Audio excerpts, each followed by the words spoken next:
Okay, hello, you guys. Welcome back to the channel. Welcome in those who are tuning in for the very first time. Happy Friday. Happy Feminine Friday. Welcome.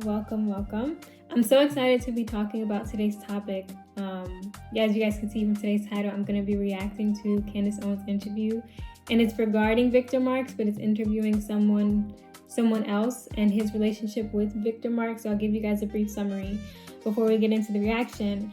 But giving some backstory as to why I wanted to do this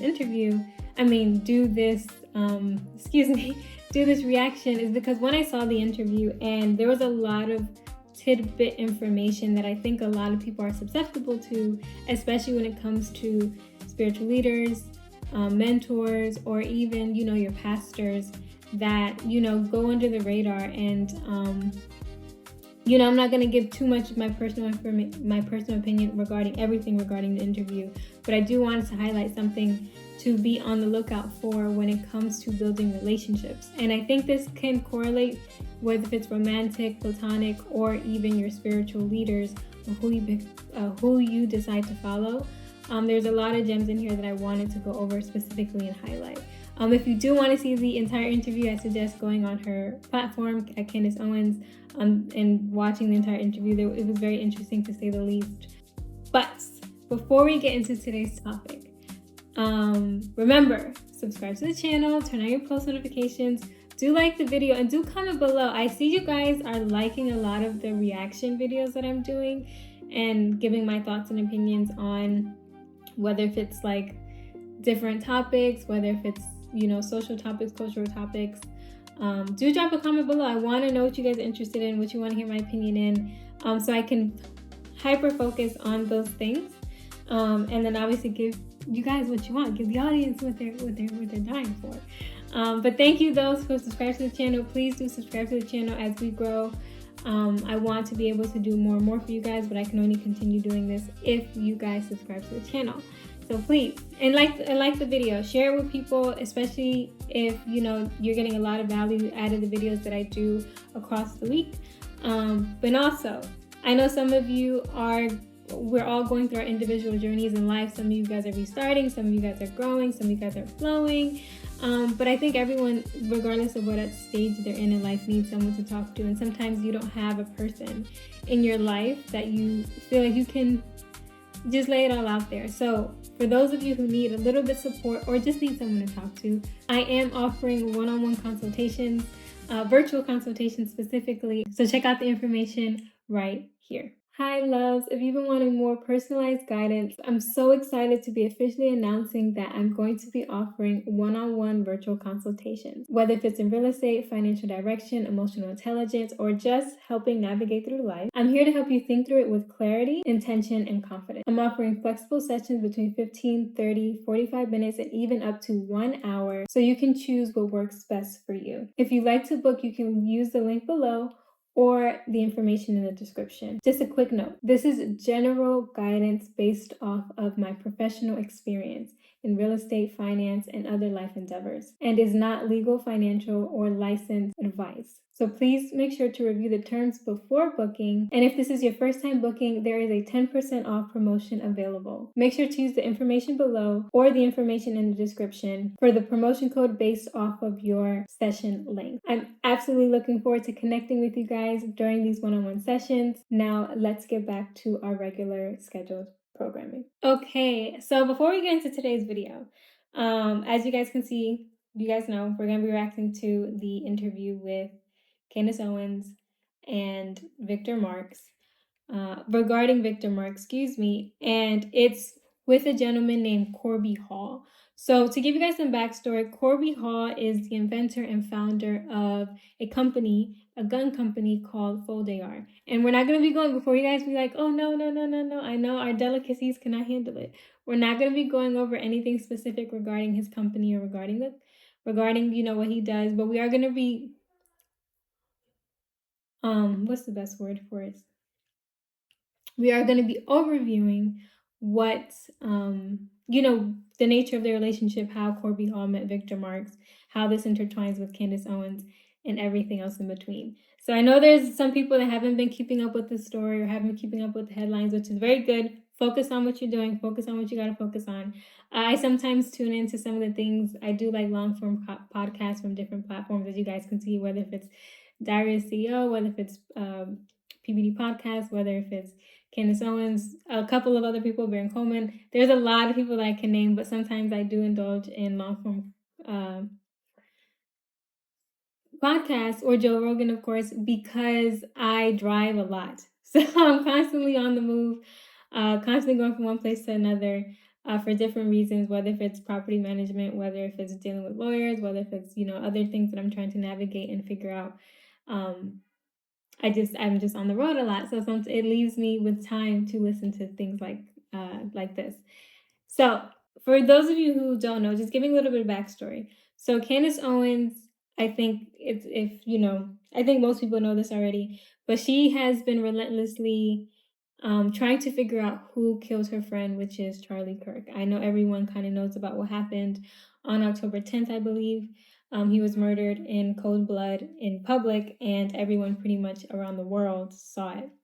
And she was very close to Charlie Kirk. Those who do not know, she was a part of his organization a few years back, and they would, go to different events together. They would speak at different events together, and they were just like, a dynamic duo. To make a long story short, I'm oversimplifying everything, but that's the nature of their relationship. They're friends, and so on and so forth. So naturally, throughout her investigation, she has been, coming in contact with different information, trying to piece together, what happened, to try to make some type of conclusion of who could have possibly been behind her friend's murder. And throughout this investigation, she figures out that there is a man named Victor Marks. And Victor Marks, I guess, was known to be a pastor or a spiritual leader.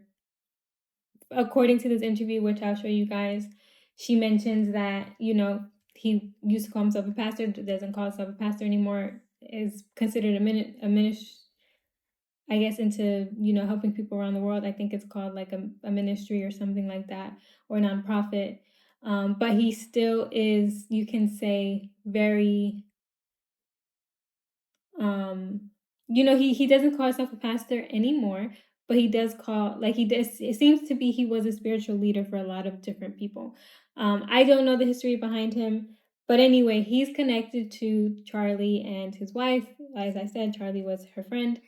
And to make a long story short, there's been a lot of chatter most recently regarding Victor Marks, because he was one of the very first people to announce on social media that Charlie Kirk was dead. And this was actually before, I believe, if I'm not mistaken, do not quote me on this, allegedly, this was all, I'm saying everything allegedly because I don't want no problems with no one.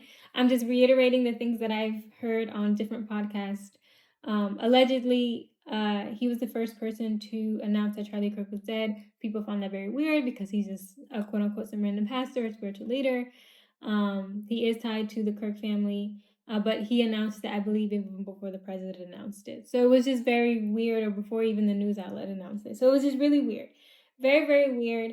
And that caused Candace Owens to go on this deep dive, mention certain things publicly about him. And then comes in Corby Hall, who emails Candace about Victor Marks specifically and the shady business practices or even relationship that he had with Victor Marks. And I promise I'm gonna get into the reaction, but I want to give you guys some backstory for those people who have not been keeping up with the story, so you guys have some context before going in. So essentially, he says that Victor Marks was interested. Corby Hall explains that his relationship started basically because of an inquiry that he made because he was interested in purchasing some kind of guns. And he has a gun company. He actually invented Fold AR, which is a unique type of gun, which basically I think you can just interchange to different guns. I don't know, or different bullet types. I really don't know. I'm not into guns, guys.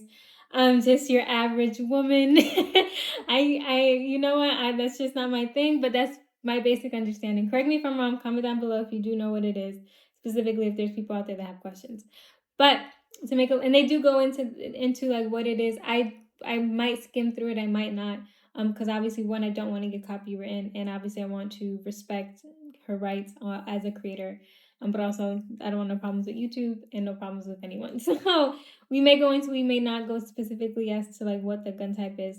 But to make a long story short, their relationship began off of inquiry with his gun company. He eventually meets him. After he meets him, a lot of shady stuff starts to happen. So instead of hearing it from me, I think I give you guys a good general backstory on how this even came about. I am missing one detail, which I get into. I want you guys to hear it from him directly and hear the conversation from Candace. Even though Victor Marx was something that's his relationship with Victor Marx was something that sparked Candace Owens' interest. The main thing that sparked her interest was the fact that he sold a gun to someone else, someone not to Victor Marx, someone, online, a random, I believe, police officer or sheriff. And I think it was like a year later, or I think a year later or a couple months later, one of the two, he got a notification from the gun control. I forgot what exactly it's called, but basically this association, something like that. That's not the exact name, but basically saying that his weapon was involved in some kind of crime and it's under investigation and that he needs to respond to it. The interesting thing that I guess sparked her interest was that this notification was given to him, Corby Hall, the person who invented and owns this AR full gun company, on the morning of Charlie Kirk's death. And it's very weird because he has a relationship with Victor Marx. Victor Marx had a relationship with Charlie Kirk, and he was interested in purchasing guns. And it's just a lot of mixed, weird information that's not full, but is very curious as to the same day that Charlie Kirk dies, he gets a notification from the gun control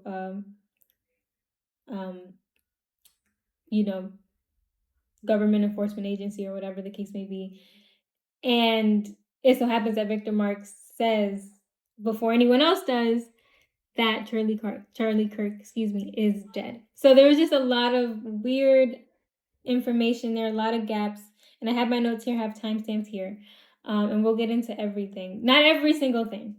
Again, I want to intertwine. The big reason why I'm doing this is because I want to highlight certain things that I think people should be mindful of when it comes to building relationships, especially with people online, especially with spiritual leaders, especially just in general. I think there's just key things that people just need to be mindful of. And obviously, I think his story is very important in general. So I'm not going to be going over my general opinion about Charlie Kirk. I will obviously highlight certain things that, from my understanding of how we got here to certain places, or trying to clarify certain things that we may go through in the video.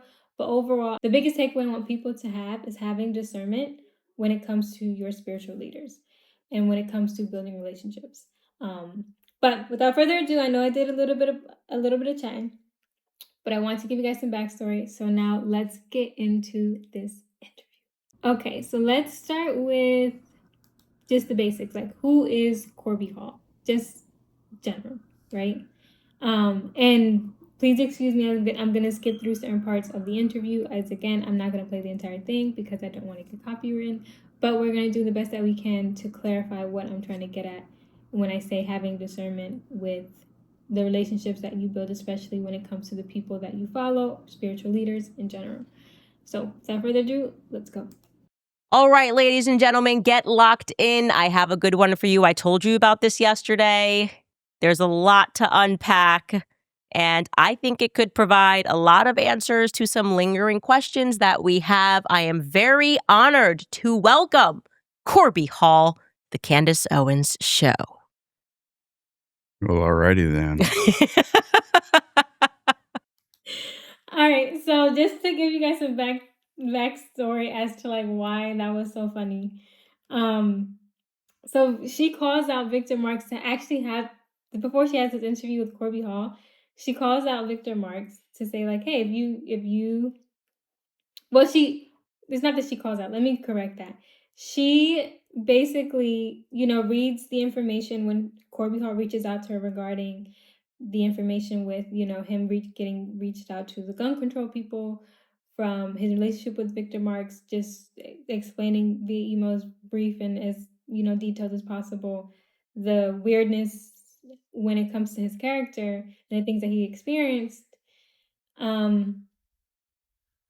She, obviously says it on her podcast. Victor Marks responds, and the way that he responds is that he like takes off his glasses in some like weird way and says that he's willing to have a conversation with her. She ends up inviting him to have a conversation and sit down with Corby Hall, because obviously she's just got the info. All she has is an email. She wasn't there. She doesn't know.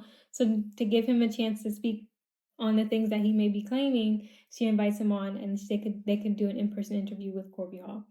I don't think he responds, and that's why she's here just with Corby Hall. So that's why it was funny, and that's just giving you guys some context. Now let's forward this a little bit, just a little bit, and I want to be very upfront about where I'm at on this conversation, why I was so drawn to your story, and why I believe they will be so drawn to your story. I think we are at a very interesting place in America where we know we are being sort of abused by the media.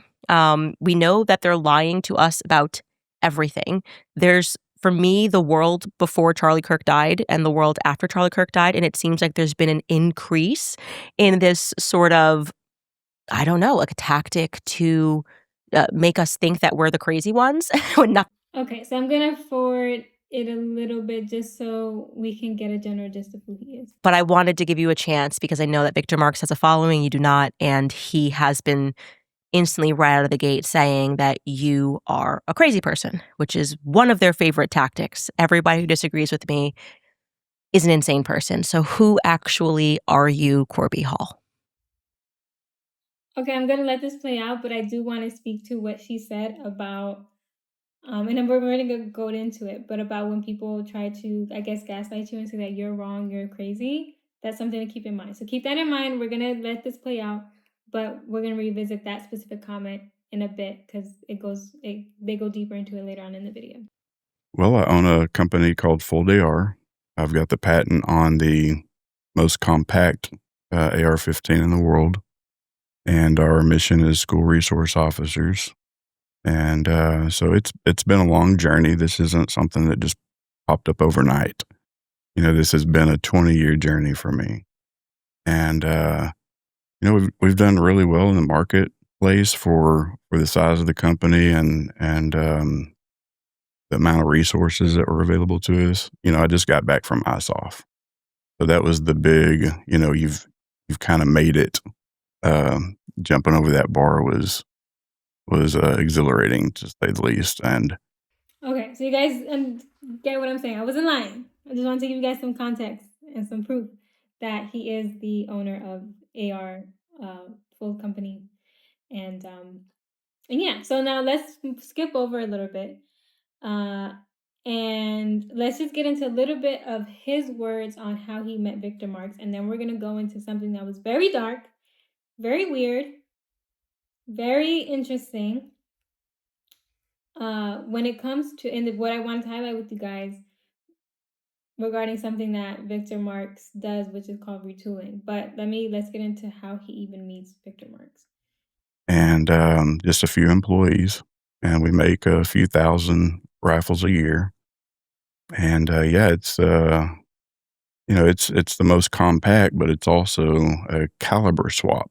Push one pin, barrel system comes off. You can change your calibers, your barrel lengths, push the pin back in, and you're ready to go with another caliber. And we're okay. I let that play because I want you guys to, the people who do not know guns, like I don't know guns.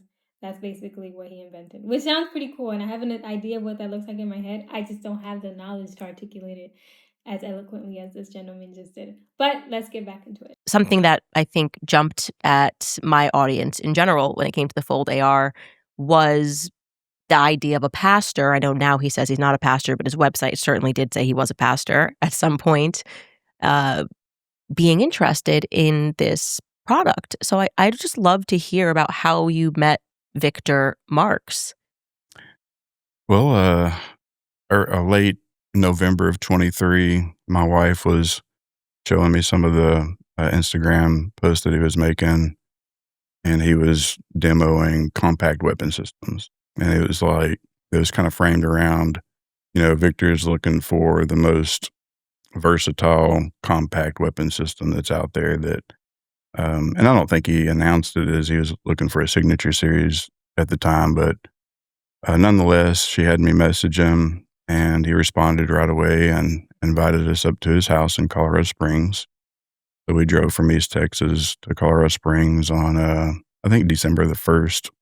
Okay, so just pausing right there. One thing I want to highlight when meeting people on the internet, stranger danger. Stranger danger, stranger danger. I don't care if they're very famous. I don't care if you've been watching them for years or something like that. Be very mindful, especially if you are alone, especially if you are a single woman. Be mindful of the people that you meet. Talk to them ahead of time, even if they present themselves to be spiritual leaders, even if they present themselves to be admirable people. You do not know people in real life. You do not know someone until you know them in real life and actually take the time to know them. So that's something that I want to highlight to you guys. Obviously, he's a husband, he has his wife, they're going together. That's more safer, but still ideally could end up not the best way. So obviously, do your research if you can. If you're really intrigued and you can't do your research, can't afford it, I would just say proceed with caution. But let's get back into this video. Yeah. And so we got there, and there was quite a few people there. So I think there was probably around 15 to 20 people there, some family. Okay, I'm going to speed up just a little bit so we can get to the part of like him presenting himself as, I guess, a spiritual leader or something. It was, again, a reaffirmation that somebody gets it. Mm-hmm. When we walked in, so we get done with the shooting at the range. And at this point, we've been there for like 4 or 5 hours. So they invite us into their house, and it's getting done. Okay, so he kind of goes into like the dynamic between him and his wife. I'm gonna skip over just a little bit because I don't want to get copywritten, but also I just that's a lot of like meat on the bone. We want to get to like the actual point of what I'm trying to get to at. And it's regarding Victor Marx conducting this like weird And, it's just getting deeper and deeper. And, they ask us about, first this is when they make the comment about the connection. We're sitting there on the couch, makes the comment about me and my wife's connection and says, well, aren't y'all married? First are y'all believers? Like, yeah, we are believers. I got another coincidence. I accepted Christ when I was 16, and so did she. And so answered that question, and then it was, well, aren't y'all married? Like, well, I've been married a couple of times before, her too, and Okay, he's gonna go into a little bit more details about him and his wife, and then we'll skip ahead a little bit, but I'm just trying to build you guys up to like what I'm trying to get at. and it just wasn't a priority. We get along great, and I don't want marriage to ruin that, right? But we're not thinking scripturally about it. And so this led into, this is hours worth of conversation. And, this led into the Victor explaining what a retooling prayer is. Okay, so now we're going to get into the actual meat of this. And this, for some people, I know some people are very superstitious. Do cover yourself in the blood of Christ. This is really weird, but it's something I want to highlight, especially for those people who are Christians, or for matter of fact, those people who are new in the faith that maybe not have read their Bible, maybe grew up but never really got into what's in the Bible or read the Bible. This is why it's very important for you to do your own research, because you can get introduced. People try to use the Bible. We've seen that in the past. We've seen that in general, with people trying to use different religions to justify their own gains, their own means. And this man though he, knows about the Bible and he knows about Christianity and he would consider himself a Christian, he did not have the knowledge to know that what he was about to do was not according to the Bible at all. And he goes into the retooling prayer, and I'll let him speak on like what that is. But let's. And I had never heard that term before, and I grew up in church, but I wasn't heavily rooted in Scripture at that point in time. We're talking December 23. So it didn't click with me that was something to watch out for. I'm just I'm excited we're here.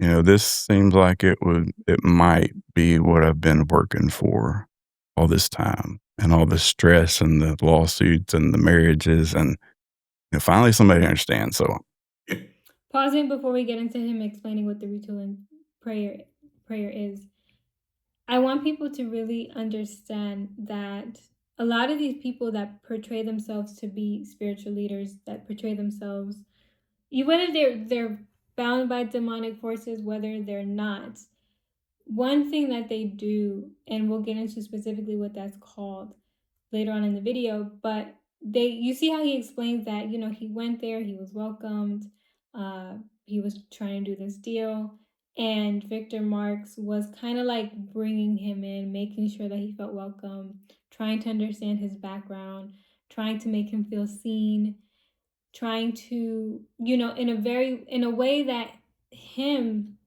as a grown man didn't really realize that he was being susceptible to. Like, he was completely oblivious to the underlying kind of manipulation that was going on. He is a complete stranger, one. This is a business transaction, two. So him trying to really hone in and understand certain things about your past, about your current relationship, and you divulging that information, be very careful what you share when you share it. Before giving someone full access to your past, who you are, let them earn that trust. I really mean that with all sincerity. Let them earn that trust, because you do not know someone's intention. They can be being used by demonic forces. Can be manipulative, whether if it's in a demonic way, non-demonic way. You don't know if people have the right intentions for you. So it's really important for you to just slow down. You may be excited to meet someone, especially if there's someone famous. Slow down, take your time. They're just a person just like you. They bleed just like you. They're human just like you. So don't put them on a pedestal just because you've seen them online, or if you're meeting them in person, you're feeling like, oh my God, this person finally understands me.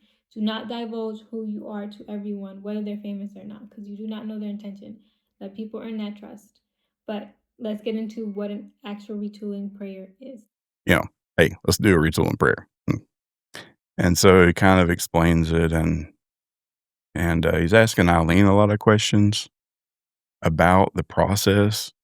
So to me, it was like, well, why does he have to ask her how it goes, from component to component of how this retooling prayer goes? But again, I just let it slide, and so we agree.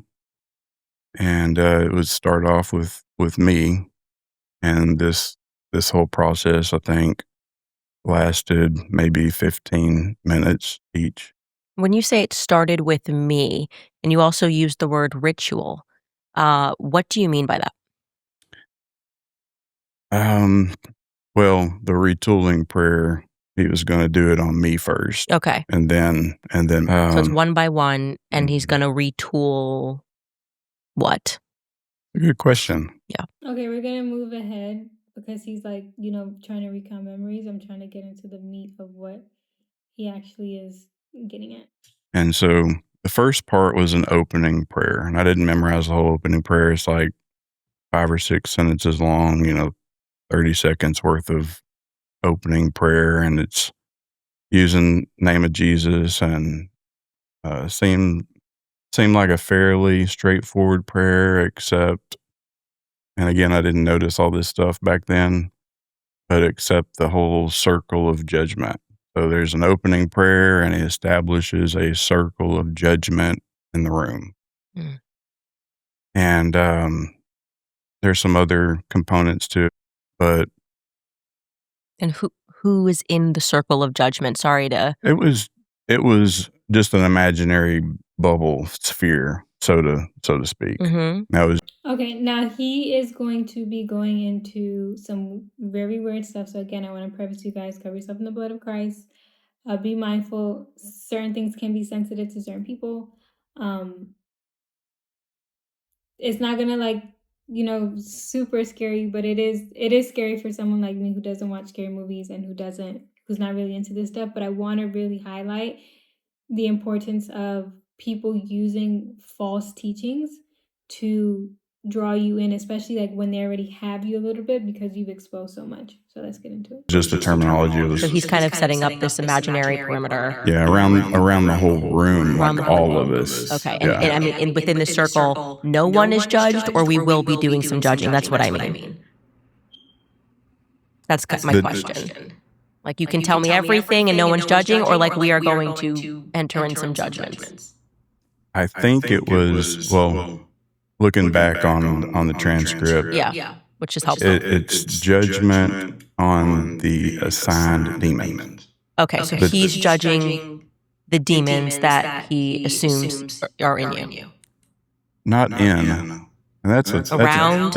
attached to. Attached to you. Okay. Yeah. Sorry. Yeah, correct anything. I have not been in communication with a person who's doing retooling prayer. Okay, so they get into a little bit of theology. I'm gonna move forward a little bit so you guys can get over like what Victor Marx is doing with this retooling prayer. And so when you have believers come to this quasi exorcism, you can't call it an exorcism. So you have to reframe everything. So possession now becomes assignment. Okay. So they're not in you, but Mhm. they're attached to you. Okay. So in you, the scriptural, Mm-hmm. a non-believer possessed Mm-hmm. inside you. A believer can't be possessed inside, but can be attached the outside. And so if you engage in a continuous sin, Mhm. like you have invited a demon to walk alongside you, I suppose. Okay, I would have to consult a priest on that, 'cause I do think that there are definitely ways that you can get possessed by demons. Like, there have been people, I don't know for sure, so I'm gonna, but that helps me understand, I guess, the context of how this is happening. So he's saying there are demons that are attached to you. I'm gonna do this retooling prayer. May I ask, what is his authority to do that prayer? Which is a very good question. Very good question. Very good question. Just want to highlight that. Especially if you don't know someone. Be very mindful of who you let pray over you, because like I said, people tend to do things in certain religious practice, religious names in Jesus' name, in Christ as a Muslim, and you do not know what their intentions are. You do not know much about them. That was a keen thing to consider. Well, I don't know that answer. And Because that's would be my first question. If someone's like, Yeah. I'm gonna like get these demons that are attached to you off of you, I'd be like, oh, are you a priest? Are you an exorcist? Are Right. you? Did he say to you, I am a pastor. pastor? Okay, Yeah. so he's taken that since, just so you know, publicly, he's no longer a pastor, but he definitively did. We checked, have on his website that he was a pastor. Yeah. So very weird how, I understand that sometimes there's people that fall, into sin and take a break from pastorhood, try to get right with God again. We don't need to get into that specifically, but it is really weird for someone who is of the faith, who continue to do stuff in ministry, who continue to do stuff in God's name, and positions himself as a spiritual leader, to say, I was a pastor, I'm no longer a pastor. And obviously, based off Corby Hall's experience, he's even confirming that he said that he was a pastor. But neither here nor there. Let's continue. Well, I think I guess I won't represent this as something that I remember him saying, but I think he believes that he's anointed by God as some type of apostle. Did y'all hear that? That's like wild. I don't know if someone told this man that, Victor Marx, if someone told Victor Marx that, or if he's like this self-proclaimed thing that, like he said, he's an apostle. I would look at someone like, and maybe because I'm biased, right? I grew up in the faith, and my pastor, which is also considered my grandfather, and my mom and the people around me, specifically my mom and my pastor, did a really good job with teaching me about, and teaching us, our church, about false prophets, self-proclaimed prophets, false teachings, and what to listen out for. When someone is a self-proclaimed apostle, and I don't know, it's just really weird. It's very, very weird, and that's very frightening. I would personally be scared to be playing around with God's name like that. But again, I am biased because I grew up in church. But seems like this Victor Marx guy, who used to be a pastor, at least knows the teachings. He knows right and wrong, or at a basic level, I'm assuming. And even coming into the basics, they do teach you that. Maybe they don't go deep into the theology, but they do teach, idol worship. They do teach, lying. They do teach, steering people in the wrong direction. That's all basically in the 10 Commandments, let alone, in the main books that they tell you to listen to and read, and something that they even talk about, on Sunday service, if you're a person who only goes to Sunday service. So it's very weird, especially someone who was a pastor, to be like the self-proclaimed apostle, and that's what his authority to speak to demons was. I'm not saying that there's people that don't have the gift, but it's usually how they go about it is, one, most people don't even want it. They be like, I'm not even trying to tell you what I could help you with, but I understand the gifts that God has given me. Most people don't even try to tell you that.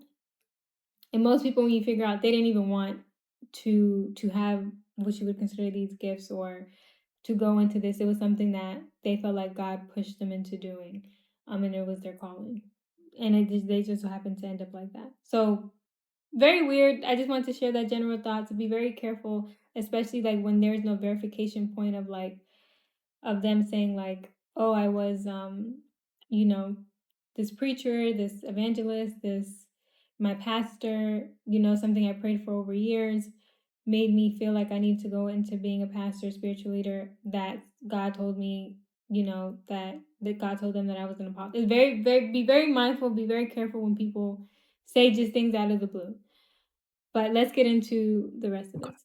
So, in any case, so this attached, assigned demon is going to get judged in this circle of judgment. And so he asked the subject, me, I'm going to ask you a series of questions, and you're just going to respond. Mm-hmm. Whatever the first thing that comes to your head, just say it. Doesn't matter what it is. Don't think about it. Relax. Just say whatever the first thing that comes to your mind. And so he asked, he's commanding the demons at this point. And he asked, what is, well, I back up. He asked how many demons are assigned, and you just say a number. And so that's the instruction that he's giving me. I'm going to ask how many demons are assigned to Corby. And I don't remember the number. Weird. Very weird. Just saying. I've never been a part of an exorcism, or thankfully, anytime that someone's been possessed, my pastor has handled that alone with a few trusted senior leaders in the church, and obviously we did not see how that goes through, but just starting off, it's very weird from my understanding and my experience. I've never been a part of exorcism, never been a part of when someone was possessed, but yeah, this is interesting. Let's continue. It was either 2 or 3. And I just said the first number that came to mind. And then he asked the name of the first one. So he's gonna judge the first demon. He knows. Now I say a name. And I said, and this was recorded, by the way. And we were advised or suggested to record it. And so my wife did record. And so I said, "Oh, you're never gonna believe what's popping in my head. I just think it's something I've seen in a movie or something." And Eileen says, "Oh, well, that just say whatever it is. It doesn't matter. Doesn't matter if it's," and they would name off some whatever common names. And I said, "Well, Beelzebub." Again, cover yourself in the blood of Christ. I know I've done it a few times. For anyone out there, for myself, for my family, for everyone that I love and care about and know, cover yourself in the blood of Christ.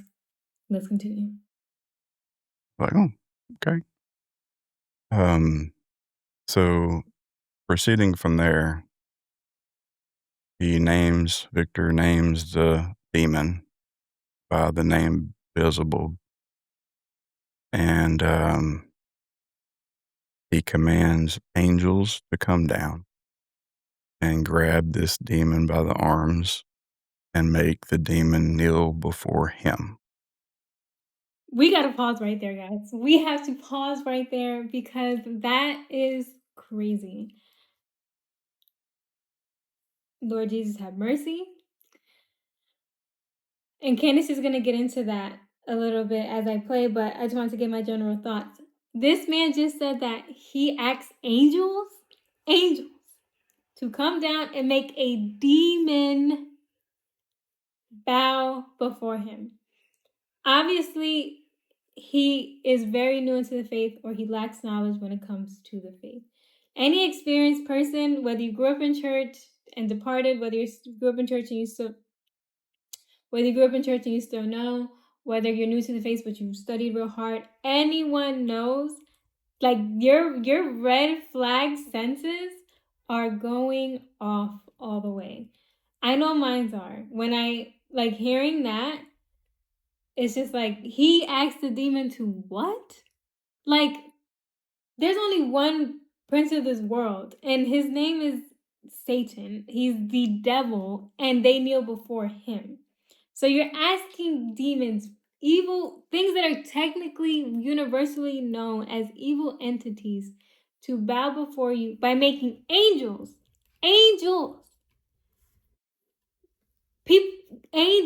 who are at the command of God, to do your bidding and make a demon bow before you.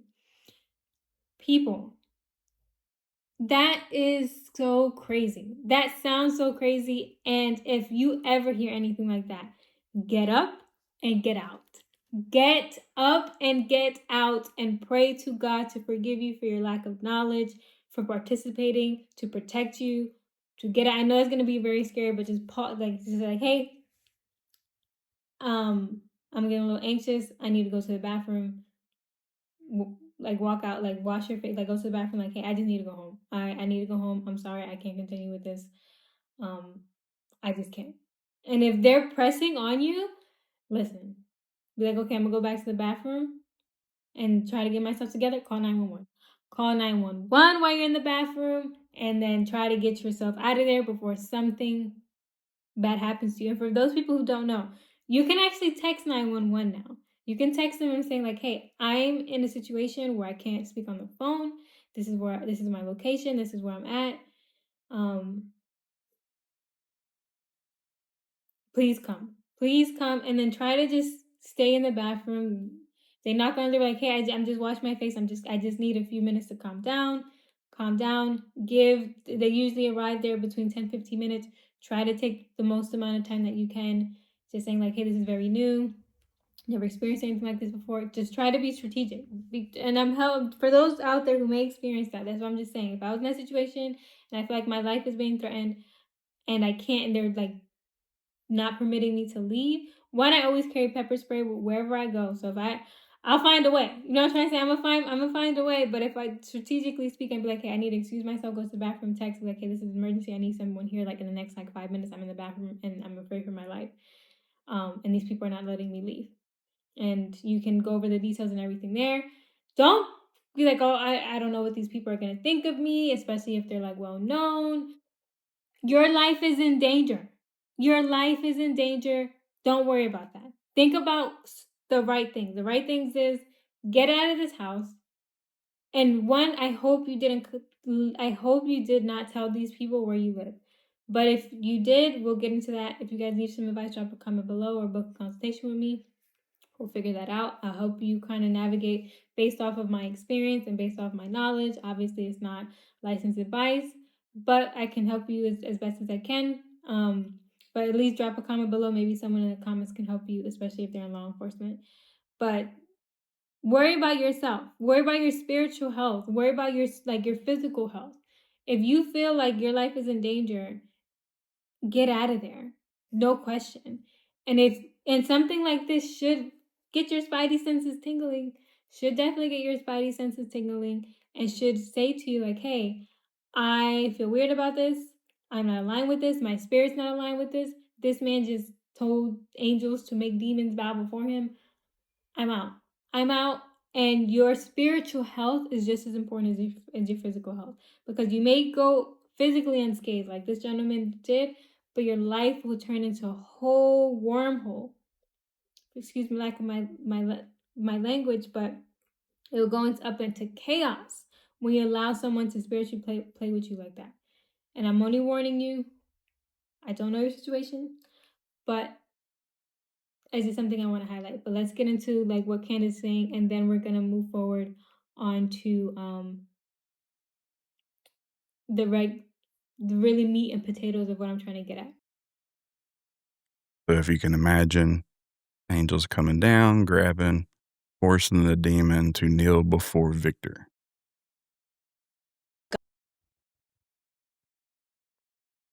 Just pausing here for dramatic effect, because that is how I am envisioning that. Victor Marks then believes that he has the capability not just to command demons, but to command angels. And that's what he's telling you. He can. Yeah. Wow. That is. Sorry for interrupting, but that's a statement right there. Yeah, that is a statement. And it's crazy to hear. Like this average, ordinary man that's no different from you and I feels like he has the authority to summon angels and make demons bow before him. The audacity is wild. It's crazy, but here we are. Let's continue. And which angel did he say? Didn't say, I don't remember him saying the names of the angels. Okay. Again, all recorded, so it'd be interesting to Figure out which angel Yeah. he believes he's commanding. Yeah.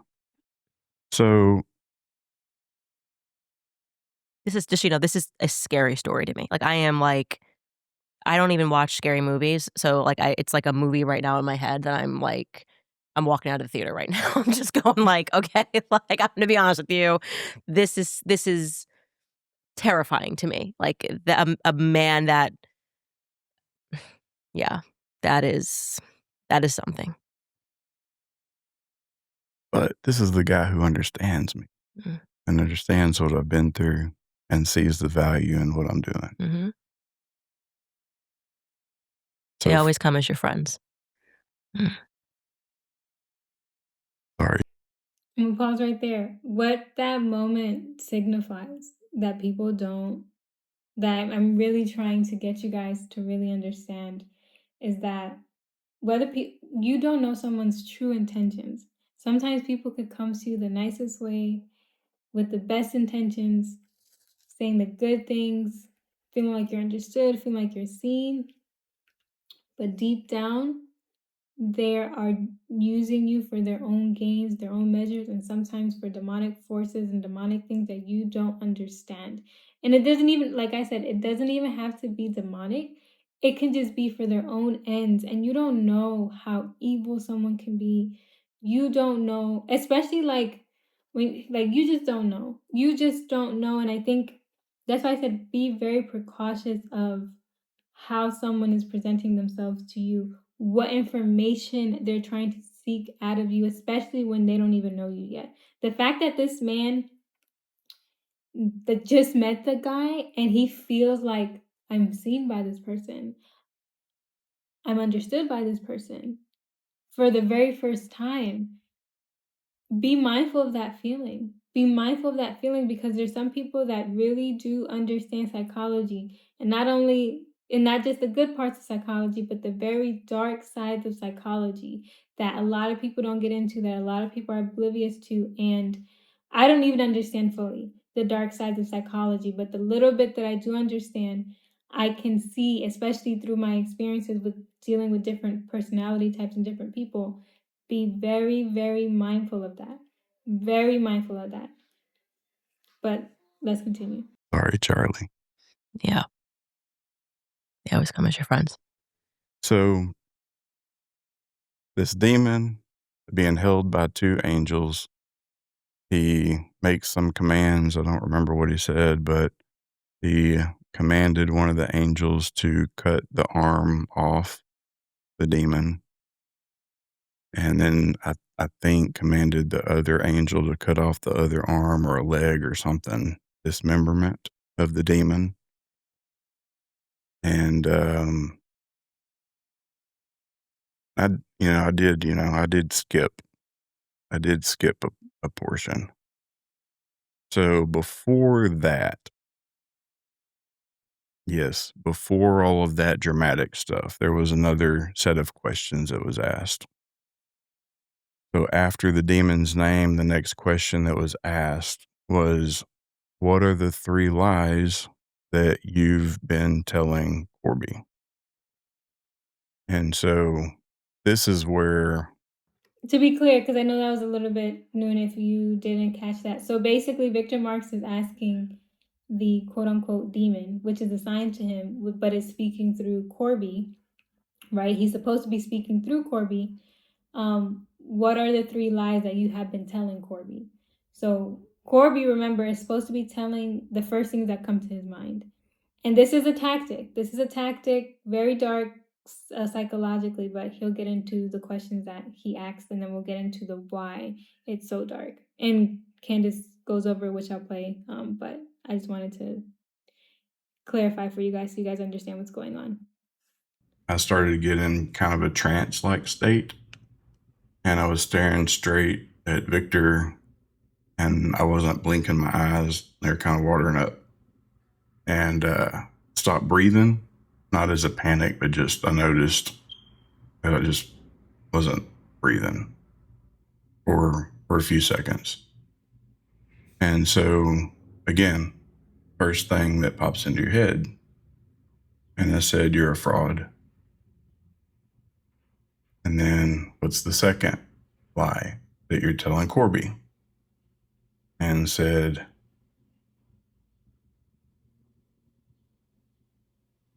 your kids don't love you.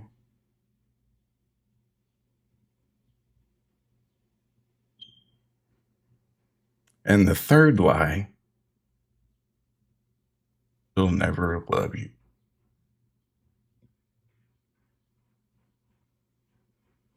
So that was the 3 lies, first things that popped in my head. And so then, after that set of questions, was what is the one truth that God's trying to tell Corby that you're blocking from him hearing? And of course, it's you're not a fraud. Your kids do love you. And she's sitting right there next to you, and she's not going to leave you. So then the dramatics with the chopping the arms and the legs off and casting away, and then on to the next demon. What's the next demon's name? And then the whole process started over. And in each process, is he chopping off the arm of the demon? Mm-hmm. Okay. So before I let Candace get into that, I just want to say that's a really dark thing. And she'll explain it, but she'll probably explain a little bit better than I do, but just understand that he did that to get information out of him, to know what your deepest fears are, to know what, you want most in this world. And some people won't use it. Regular people who use dark psychology like that won't use it with, spiritual stuff. They won't use it with religious things. They'll use it by just having a good conversation, by letting you feel comfortable enough to open up and share these things. Some people are very slick and they seem like normal people. They seem like, they have your best interest at heart. They're trying to get to know you, whether if it's romantically, whether if it's through some other means. But be very mindful of what you share and when you share it. Let time prove that this person is trustworthy enough for that information. I've learned that the very hard way. And who knows what things that God has liberated me from with relationships that I may have had in the past, whether romantic, business, or platonic. But I learned a lot of lessons when it came to people using that kind of psychology, or maybe they came into maybe someone you know for years, or maybe someone you've just known. You don't know. You don't know. People can change with time, but try to be on your guard as much as possible. And I understand that betrayal is going to come regardless of someone who's very close to you, when it comes to someone who's very close to you, regardless of the time that you've known them, because you've shared an in-depth things about yourself. So I feel for him. I feel bad for him because obviously he's just someone who is trying to find a path forward in life, and he feels like he's coming into something that he's been waiting for all this time. Like whether if it's a spiritual leader. Sorry, you guys, it just died like in the middle of me talking. Note to self, keep it on the charger. But anyway, like I was saying before, you really need to be careful of what you share with people, when you share with people, especially when you're meeting someone for the first time. You don't know people's intention, and I wish that things were different. I really do. I personally I'm a very genuine person. Like what I say to you is what you get. I know a lot of people would say that this is a weakness, but I just tend to not wear my emotions on my sleeve, but I tend to just be upfront with people. Like I really don't have nothing to hide. I really don't want anything from anyone. If anything, I just want people to have a good, prosperous life. And I don't use people for my own gains. I don't use people for demonic forces. All that stuff kind of scares me because I just want the betterment of people. I just want people to be happy and healthy, and that's just what I genuinely want. I don't need to use people in dark ways, whether if it's to get ahead, whether if it's to get things out of what I want, or feel like the need to control or have the upper hand on someone. Like to me, that is just very low down and dirty, and I don't understand it. It's not something I want to understand. But let's get into Candace Owens' perspective. I know we've been going on for a little while, but I definitely just wanted to go through and you guys hear his experience. And then, I'm trying to say as we go through each thing, why it's important to be very mindful, especially when it comes to picking your spiritual leaders, especially when it comes to the people that you decide to open up to, whether if it's romantically or in other relationships, because you can end up messing yourself up. Whether you believe in the spiritual world in life, whether you believe in God, whether you don't believe in any of that stuff, you can still be susceptible to people's manipulations for their own gains. You don't know the evil intentions. You don't know the intentions in general that someone else has. And sometimes they may not start off with evil intentions. Sometimes I'll break it down in two ways before we get into Candace Owens. What Candace Owens has to say. I'll break it down to you in two ways. Sometimes matter of fact, let's do three. Sometimes people just blatantly have bad intentions for you in general. And it may not be specifically for you. It may be specifically for you, but ultimately they're just trying to use you for whatever they need to. And whatever they need to use you for may not be the best. May not be the best for you, may not be the best for people, may not be the best overall. The second thing I would say to that is that sometimes people come to you and they genuinely may have had good intentions with you to begin with. But for some reason, some experience that they may have had, whether with you, independent of you, may have made them flip. You may have known them for years, or you may have just gotten to know them, and things seem peachy keen, things seem amazing. And next thing you know, this, what you thought it wasn't what it wasn't what you thought this wasn't what it turned out to be. And that's a hard situation for anyone. And I don't think, I'm be honest with you, it's so hard to protect yourself from that, besides just, trying to safeguard certain information and letting people earn trust. And even sometimes with that, specifically in that situation, it's a lose-lose. And I've been through that. I'm not gonna go over the details, but listen, matter of fact, I don't know if that person had good intentions to begin with or not. I don't know if they were playing the card or not, but I've been susceptible, which what I thought something was one way and then turned out to be another thing. Another thing, third thing that I would say is that sometimes people are just confused. And then when they figure out what they want, they realize, oh, I can't tell this person the truth because then I'll lose them, to look at me differently, or I won't get what I'm trying to gain. Ultimately, regardless, the ending is the same. That person doesn't have the best intentions for you in general, regardless of how things started off with. Intended to do something evil, didn't intend to do something evil, was confused and didn't even know where things were going to go. Regardless of the fact, it's not right. The outcome is not right. And I'd highly encourage people to be aware, to be mindful, and to protect themselves, because no one else is going to protect you. Pray to God. Ask God for discernment. Be mindful of what you share. Take your time with people to allow them to show you who they are. And then we've been going for an hour, so excuse me real quick. I need to put on some chapstick, but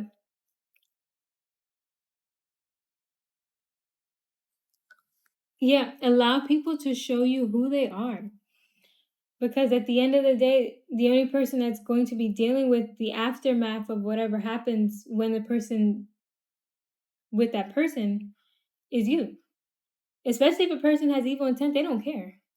They don't have the same heart as you. They don't have the same intentions as you. They don't have the same mindset as you. So for them, they're just like, maybe I got what I want, maybe I didn't, but I didn't suffer any repercussions from it. I don't have to hold myself accountable to anything. I'm gonna keep it moving like nothing happened. There are people out there like that, and there's some people who may be watching this video that are like that. And if you're like that, look yourself in the mirror and be honest. You wouldn't want anyone to do that to you. Don't do that to anyone. And if you feel the need to do that to you, to do that to you, I pray for you. I pray for you, and I hope God liberates you from that. I hope that there's a moment in time, whatever experience that you need to go through to stop doing that to people. So be it. And for the people that are out there that have been susceptible to that and experienced that, I pray for you too, for healing, for being able to push through. I'm proud of you for pushing through and moving forward. But I wanted to really highlight the manipulative nature that people can have and the dark psychology that people can use, whether spiritually or not, as to, why they tend to do some of the things that they do. But let's get into Candace Owens' perspective on this matter as well. I think she said something pretty similar, and she articulates it a lot better than I do. But I just wanted to shine a light on that, and then we'll get into our last little bit of the interview, which there's so much more to uncover here, but it's just basically about the nature of their relationship and his experience with Victor Marx in general, just getting more into the weeds of that. But let's hear from Candace for a second. Hindsight is 2020. Yeah. Right. Yeah. Also, I have the honor of sitting in this chair, and I can hear what's happening with what I just know about psychology and stuff. And you are telling him your deepest fears. That's it. There's nothing happening other than we're all self-conscious. We constantly on our head are saying things. Oh, this is not right. We in our normal capacity, we're our own worst critics. And he's just commanded that out of you, and now he knows your weak spots. Now he knows and you at the end of that, because you're doing this and these people are strangers, you've instantly established an emotional connection with these people because you've shared with them something that you would not just share to a person that you met. Right. So he is I would almost say he's trained. I agree. And to add to that about the emotional connection part, I think that was very critical. That's why they try to get the information. That's why they try to ease you up and try to make you feel like you're like this is a safe space when it's really not. And that's twisted. That's sick. And that's honestly, I'm sorry, but that's disgusting. To manipulate someone emotionally like that, especially someone in need, especially someone vulnerable, you are the lowest of lows. You are the lowest of lows to make someone believe in something that is not true. And that's sick, that's sadistic, I know some people are going to say, Sharon, that's just the way of the world, that's just the way life is. I cannot accept that. I cannot accept that, and this is why I wanted to make this video. Not specifically because I'm trying to attack Victor Marx or anything like that. I'm just trying to make an example. And obviously a lot of the things that were said here, allegedly, I don't want people to come back and saying that I'm spreading something false. I'm using his experience, whether fictitious, whether real, we don't know, we weren't there, but I'm using his experience to highlight something that does happen. And the fact that people manipulate to try to get it, to try to establish emotional bond, to try to establish emotional trust, to use you for their own gains, to manipulate you, to control you in ways that are not beneficial to you. And those people out there, be mindful of them. And if you are one of them, get help, please. Get help, please. That's not normal. That's not okay. And if your regular conscious can't help you understand why that is dark, why that is twisted, please go speak to someone. Speak to a professional. I don't understand what happened in your life to make you feel that way, to make you think that's okay. It's not okay. You should not be using people like that. People are meant to establish good and healthy relationships with that are not based off of control, that are not based off of manipulation, that are not based off of trying to establish emotional bond to leverage someone. That is not okay. That is not okay. And for the people out there who are doing that, get help. For the people out there who have been susceptible to that, please also get help, get healing, pray to God, find liberation, forgive someone, and continue with your life because you deserve to have a good life. You didn't deserve for that to happen to you. And I'm going to move forward along in the interview.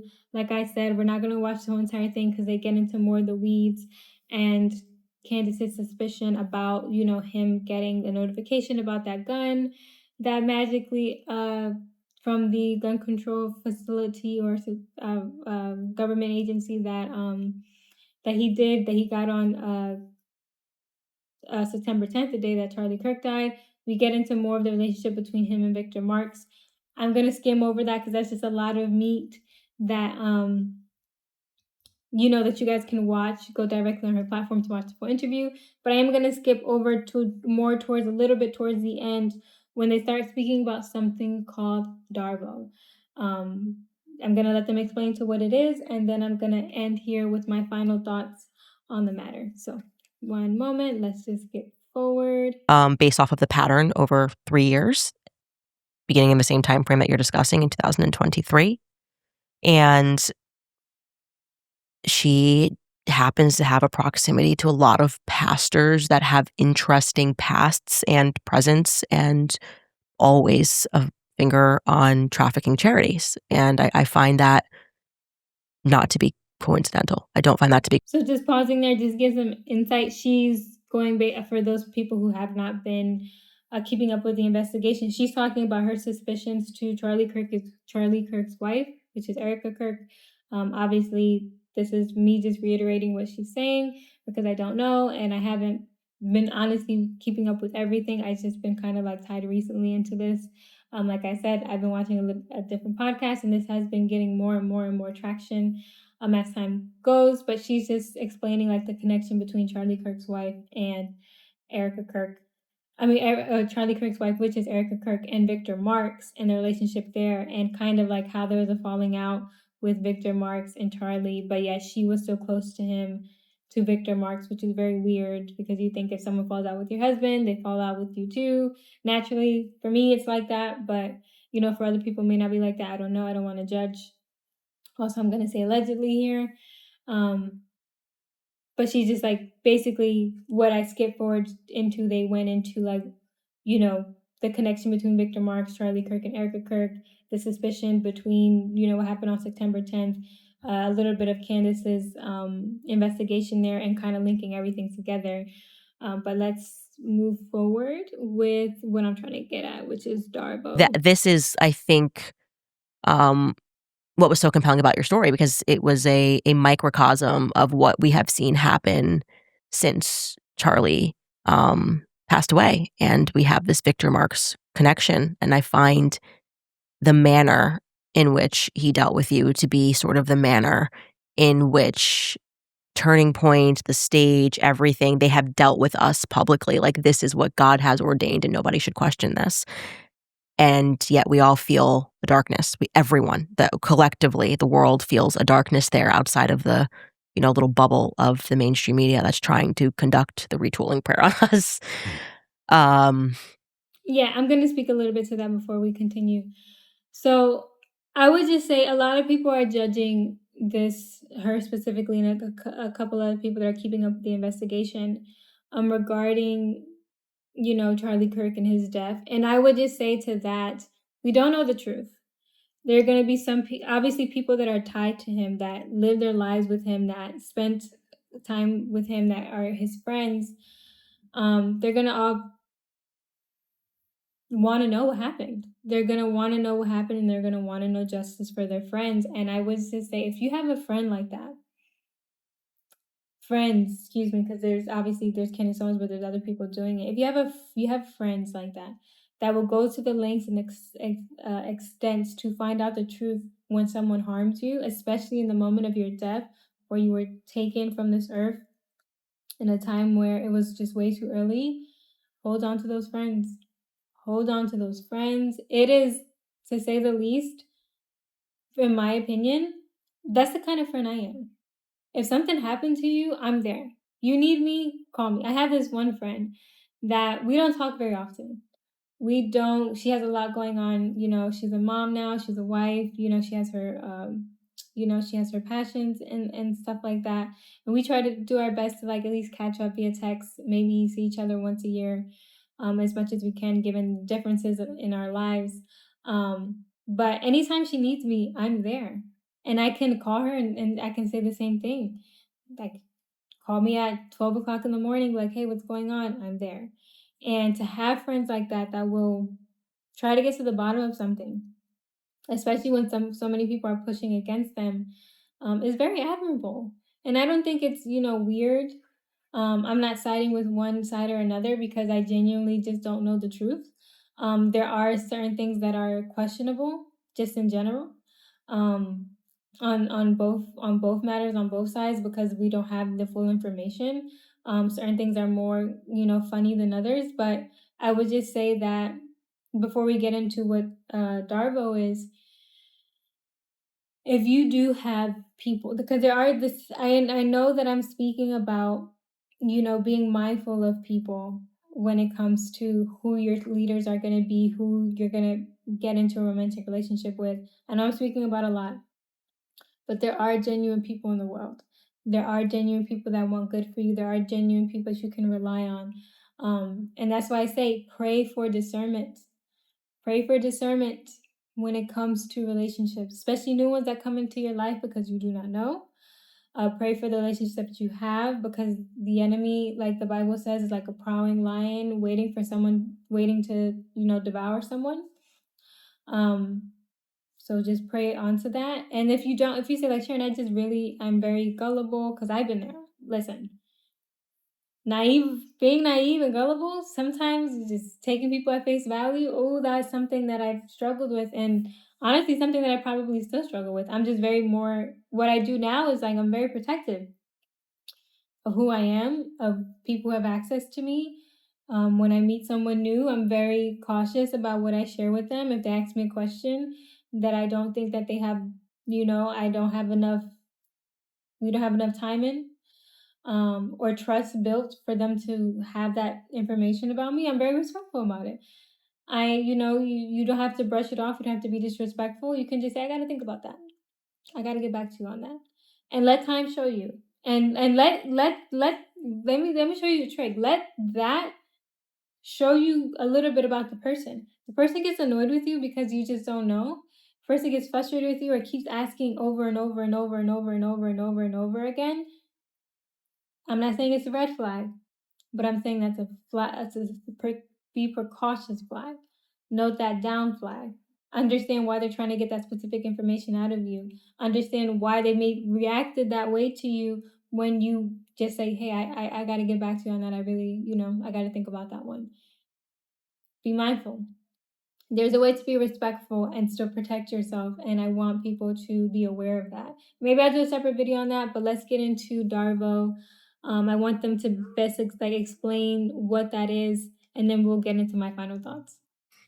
Yeah, I want to say that. I want to say that you are what you perceived in February, April, that faith is being manipulated, and it is not for light forces, it is for dark forces. People are going to feel that. And I felt so seen when I was reading your story and realizing what we're actually looking at here is dark psychiatry. This is dark. It's psychiatry. It's manipulative. You had used the term when we were discussing, which I think many people are familiar with, which is DARVO. Do you want to talk about what DARVO is in case they're not? Well, yeah. So I'm going to take a quick pause here. Just for those of you to understand, like he's giving his general understanding of what DARVO is. I also want to break it up so we're not copywritten. But let's get into his explanation of what DARVO is. This is something I just learned over the past few days is a DARVO, if I can remember properly, it stands for deny, attack, reverse, victim, victim and offender. An offender. Yeah. So the perpetrator denies what you're accusing him of. He attacks you. And then he reverses the roles of victim and accuser. And when I say that we are going through this on a large scale, and it was exactly. Okay, so I'm gonna pause there because then she brings it back to Charlie Kirk. But what I'm trying to bring to you guys is the importance of understanding that is real dark psychology there. And when someone denies when they did wrong to you, when someone tries to deny the truth because it doesn't make them look good, and then they reverse it on you and then attack you and try to switch up the roles, that is dark. That is darker than what you may think, because that's a never-ending cycle. When someone can't hold themselves accountable and feel like they have to deny when they did something wrong, when someone feels like they have to manipulate you, they have to reverse and make you feel like you're actually wrong and they're actually the victim, that's dark. That's twisted, and that person is messed up. And it doesn't, like I said, it doesn't have to be demonic, but I wanted to share that because there's a lot of people, a lot of women, a lot of men nowadays that are not aware of DARVO, that don't see when it's being used on them. And even after when it's being used on them, they stay in that cycle, or even when they apart from that cycle, they keep that cycle going with other people because they never try to do the research and understanding of what they were victim to. Because when someone twists the truth to make themselves look good, when they're the ones who caused the issue, when they're the ones who were wrong, that person's sick. And control is the only thing that holds them together. There is no honor in that. There is no integrity in that. There is no knowledge in that. There is no not knowledge, there's no wisdom in that. There's nothing that you should be following when it comes to that person if that's how they feel like they need to have power over you, how they feel like they need to lead you, how they feel like they need to go about their relationship with you. If that's how they lead you, whether if it's a spiritual teacher, whether if it's a pastor, whether if it's your relationship, if someone uses that person is not worth leading anyone. That person is not even worth leading themselves. They need to get right with God. They need to get right with themselves mentally, emotionally, and spiritually, because deep down, there is something wrong that is broken in that person. And we've seen it time and time again with different leaders. Whether if it's leaders from the past, leaders from the present, whatever the case may be, we're not going to get into all that. But be mindful of who you open up to. Be mindful of when someone's using that tactic on you. If you're not able to see it, because you may not see it the first time. You may not see it the first time. And the tip that I want to share with you guys, at the very least, and this is just the beginning stages, there's other ways that you can figure this out, but this is something that worked for me. If you realize that you bring up someone did something to you that you didn't like, we can balance out the degrees of right and wrong regardless. But let's just stay with the basics. Someone did something that you didn't like. You decide to bring it up to them. Whether if it was this person lied to you, this person deceived you, whatever the case may be. And no matter how big or small, and you bring it up to them, and that person's like, no, what are you talking about? Are you crazy? No, I didn't do that. I did that because you did this. And refuses to address your actual issue, and then says to you, no, I did it because of this, or I did it because you did this, that is a very good clue that they're trying to manipulate and switch the roles and ultimately use that tactic against you. Do not be susceptible to it. Do not allow it. Stop it right then and there. Let that person know you see them clearly. I see you clearly. You lack accountability. You lack integrity. Or maybe it's not that deep. Maybe it was the first time, be like, hey, we're not here. We're not playing that game. We're not going to play that game. And this is how we're not going to play that game. If I did something wrong, let's address that separately from this. Which point do you want to address first? Because we're going to address both. I would say this is a good thing, a good tactic, and a good way to test someone's character. Like, okay, you brought up your issue if they say this to you, you brought up your issue to me. Let's address yours first because I had no intention of bringing this up until you brought that up. But let's address what you have to say first. That's a good way to be like, you know what? I can own up. Let's address what you have to say first, and then we'll go into mine. I'm not saying that just because someone does that automatically makes them a good person. They could just be very strategic. But that's a good test of character when there's like, you know what? I'm willing to have the conversation, and I'm willing to address what I have to address and where I was wrong. And I'm hoping that because I gave you that common courtesy, and you can understand where I'm coming from with this issue. But don't play that game with people, and don't allow people to play that game with you. And if that person just outright just says, no, we're not talking about anything, I didn't bring up to you the issues that I had with you, you're complaining, you're the one who's causing a problem, you're the one who's causing an argument, you're the one who's making stuff sour, you'd be like, okay, that's how you feel? Bye. We're done. Because if you can't effectively communicate as an adult, especially if you're going to lead me, especially if whether you're my husband, whether you're my wife, not lead you as far as your wife, but if you're going to have a relationship with me, or if that's going to be my spiritual leader, as a woman, like I expect my husband to lead me. And for men, it may be a little bit different, but if that's the dynamic that this person wants to go in, the lack of accountability, the kind of tactics that they want to use, that's not sustainable long term.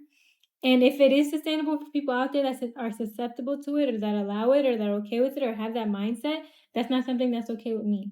I want a healthy, exceptional marriage.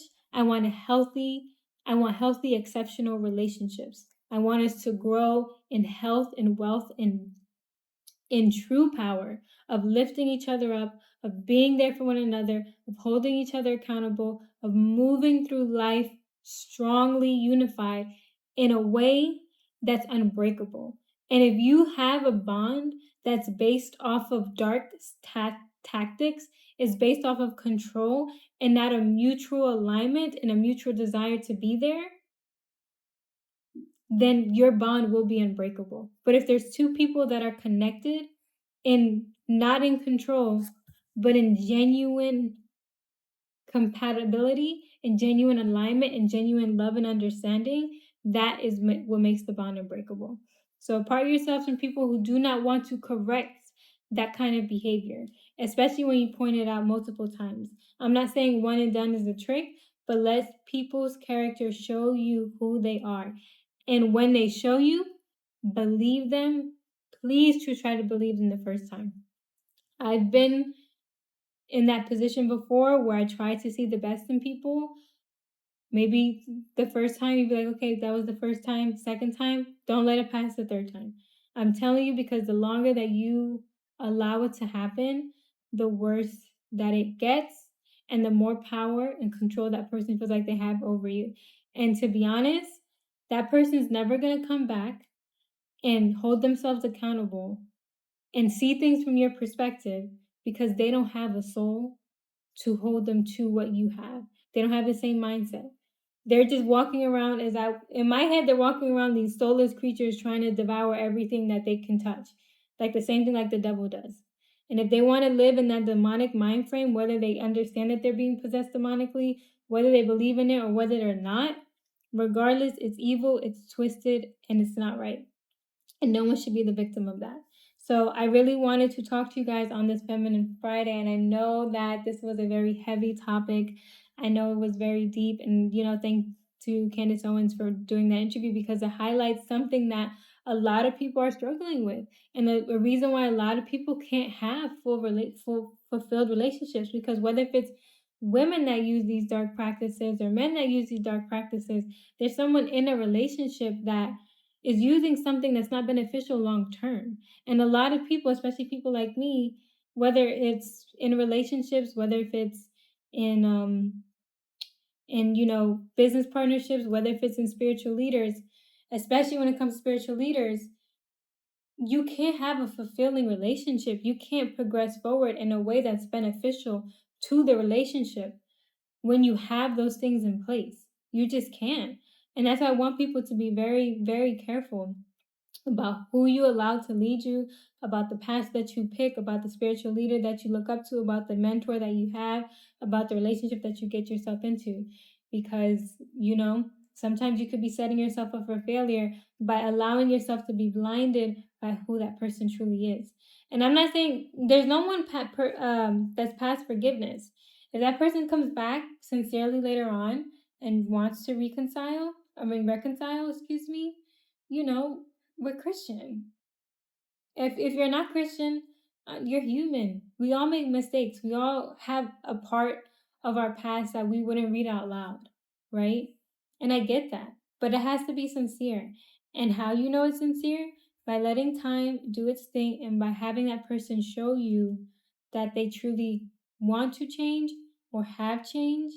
And it's an everyday process, because some people don't want to do the work because it's easier to do what they've been doing because it works for them.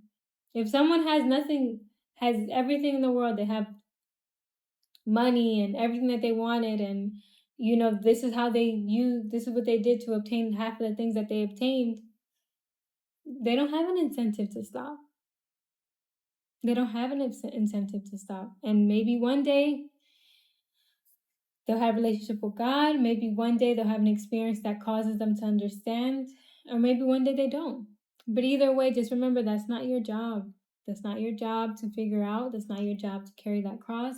It's your job to just protect yourself, be aware of when people are using these dark tactics, move forward in life, and be well, and try to do well by others. Be a good person, and truly, truly be a good person, and truly, truly be good to other people, especially good people.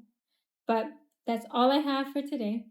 I know this is pretty heavy and very, very dark. We went down a dark alley, but I think it was very important to talk about. But ending on a positive note, ending on a positive note, I know you guys have been enjoying the Double Feature Friday. So I'm going to be dropping this one here very, very soon. So after I drop this one here, shortly after, later on this evening, I'm going to be dropping a video. I'm going to be giving you guys my top 5 romance movies, especially if you're in the Northeast right now. You know we're going into the weekend. It's going to be super rainy. A lot of people are going to be home. So if you want to be cuddled up by yourself, with your pet, with your family, or with your your boyfriend, girlfriend, or husband or wife, I'm going to be giving you guys my top 5 romance movies. It's hard to say this, but I'm gonna say of all time. Of all time. And I have it written down here. I have my final list, and it's still not even final. Hopefully by the time we do this video, it's final. And then I have my list of just things that didn't make it, and it's like I don't know. Because we gotta remember it's top 5. Top 5 is a lot of pressure. There's so many love movies that I just taken back by that I'm just like, oh my gosh, how am I supposed to choose? I would say my first matter of fact, I'm gonna save it for the video. I'm gonna save it for the next video. It's Double Feature Friday. Do check out, be on the lookout for my second video. It's gonna be dropping today, top 5 romance movies, especially if you need something to watch over the weekend. Especially if you're experiencing rain and you're gonna be indoors. This one is for you guys. But if you guys got a lot of value out of today's video, if you guys feel like you've been susceptible to certain things that you may have experienced that kind of dynamic before, drop a comment below. You're not here alone. As I shared to you guys, I've been susceptible to it. I think we all have in our own ways, but drop a comment below. This is our little community. We're going on our little journey here of trying to move forward and figure things out. If you do need someone to talk to, in more in depth, and you feel like you're currently going through it, you don't know how to identify it, remember, I'm not a licensed coach, but I am your girl. I'm like your friend, your virtual friend, your pen pal. Maybe. I don't know. I don't know what the right word is, but I'm your girl. I'm here for you. I'm here to hear you out. So remember that I do offer virtual one-on-one consultations.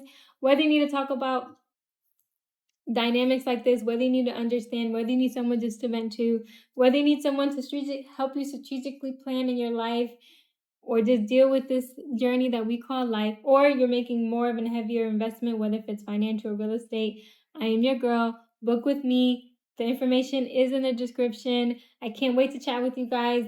The consultations that I have done so far, they've been amazing. They've been exciting and very progressive. I think they're going pretty well because there's a few people that signed up again. So obviously I would like to speak to you guys all. I love the people who are coming back. As we move forward with doing this, I am going to have to limit my time. Right now, I try to keep my calendar as open as I can, given the circumstance. But right now, we're in a good spot. I want to hear more from you guys. I want to see more new people. So do book a consultation below. Remember, I do offer consultations between 15, 30, 45, and even up to 1 hour. So use what works best for you. I know some people can't possibly do the full hour. I know some people 15 minutes may work a little bit better, maybe a bit more affordable for them. But I'm here for you. We can work something out. So I look forward to talking to you guys soon. And I look forward to seeing you guys in my next video. Remember, we do drop content every Sunday, Monday, Wednesday, and Friday. And this Friday, you guys are getting a double feature. So I'll see you guys soon. So bye.